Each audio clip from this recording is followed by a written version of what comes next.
Nina benkosi nina besilo nina bakamdlekombana kulo lonke lika Mthaniya kulo lonke lika Phunga noMageba. Ngicela ukunibingelela ngiphinde nginamukele kusona stage esikhulukazi Mlaba Media. Nibingelwa yimina ku mfowethu Nkeshenkeshe umJJ vete bafazi bagangile. Unkinga zimqaleka ngoba zimqale inkomo yesidiki. Unkonzi sematholeni imbongi semacimbeni abaningi bashiya endleleni bemile bekhamisile bethukile lenkondle baxakile phela bese ngifikile nezikhali zami sengiyilolile sengishipe niphepha nalolimi lakwaZulu uZulu omkhulu ngangezulu ngingumZulu phaqa futhi ngiyashaqa amafindo bekufasiwe ngiyaqaqa ngicela kudlule ngo like no share no subscribe nje ngicela nje support kakhulukazi njengoba ngishilo ke insukwini ukuthi ke ngiye ngabona engathi le podcast enchili lena ekhona la kumaskandi kulezi insuku engathi izela ukuzoqhatha abaculi usephinde wenza njalo lapha nomfo ukuphosa kwenyathi umthandeni umfo wamanqele wabhala lapha ku Facebook wabhala ukuthi cha lento yakhe ayimphethe kahle futhi ayimphethe kahle neze ngoba manje ikhandela ukuzodicilela igama labaculi kakhulukazi zobaqhatha angifuni ukuthi specifically yena kodwa ngibone ngathi izoqhatha abaculi kanti ke ngizocela nje ukuyifunda ke ipost yakhe lapha na umthandeni umfo wamanqele njengoba nje injalo njengoba ebeyikhuluma nje injalo ebeyisho yomfo Manqele ngoba ukhombise ungaphathiseki kahle nanokuthi ke kuningi okwenzakalile awuthi ngicela kuyifunda ithi mabhinqa ngithi angiphumele obala lapha nginazise ngalesimo engibhekene naso yonke leminyaka benginifihlela izingqinamba engibhekana nazo emculweni zonke izimpi engibhekana nazo bengizilwa bethule ngize ngizinqobe izwe lingaze kulonyaka sengithatha isinqumo sokuthi ngilivezele izwe lazi ukuthi kuqhubekani ngempilo yami ukuze uma ngihlaselwa nazi ukuthi ngibulawa ngobani sengibuphethe bonke ubufakazi bokuthi kunethimba elingibambela imihlangano ubusuku nemini leli thimba lineminyaka lisebenza lenza ibhizinisi ngokuqhatha abaculi ukuze lona lizuze imali ngalokho okubuhlungu ngaleli thimba linomculo oyedwa elisebenzisana naye kule nkohlakalo lowo mculi bamqhathanisa nami ngempoqo futhi benza ngakho konke okusemandleni ukuthi bangcolise igama lami bese bekhuphula elalona abalenza naye ucansi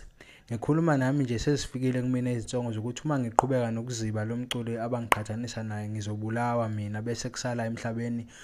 kuqhathwa abanye futhi abaculi abasha okuzokwenziwa ngabo imali baqale bangihlasela ngezidatheli zamaphepha yonke leminyaka edlulile kodwa ngoNkulunkulu emuhle ngazama ukuwaqeda lo mkhuba ezidathelini ezisetshenziswa ukungcolisa igama lami sebephinde bavula nezinye izinkundla ko YouTube lapho okulandwa khona bonke abaculi abasafufuza bazokhulunyiswa ngegama lami ngedwa bazamile ngayo yonke indlela ukudicilela igama lami phansi kodwa uNkulunkulu emuhle nabathandi bomculo bavuke umbhejazana bayibona lento bangivikela ngikhuluma nawe leyo nkundla yabo ebizwa ngombuso inyanywa yiwo wonke amabhinqa ngalesisenzo esiba basenza kimi ngenxa yokuthi yonke lemizamo yabo yayiphumeleli manje nohlelo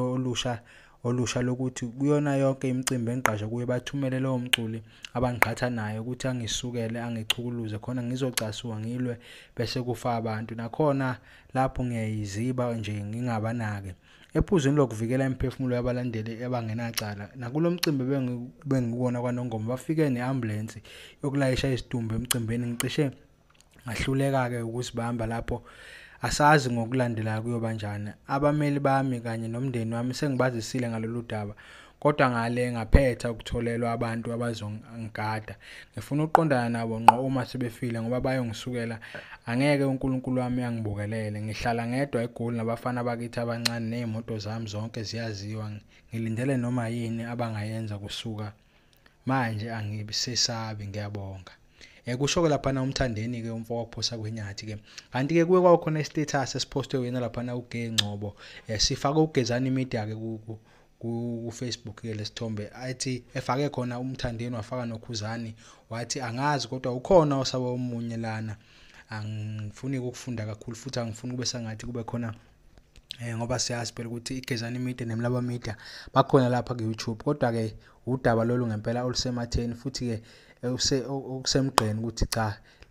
as much as kukhona khona ukusupporta khona ukugqumezela ukuthi sipromote umculo kodwa akufuneka sifake amagama azoqhatha abaculi ngoba ngeke ngayisho nje indaba yokuthi kuleya interview abebenayo lapha noMashonisa naye lapha na uPholo lo yasisi lo lacingo wafona ngalo wabuza lo yambuza ubuzayo angiboni ukuthi kwakuyinto eright okufuneka bayivumele ukuthi baze bayiposte futhi kodwa ngoba inhloso kwawukuthi mhlambe kube khona ama views amaningi nanokuthi kube khona ke mhlambe igama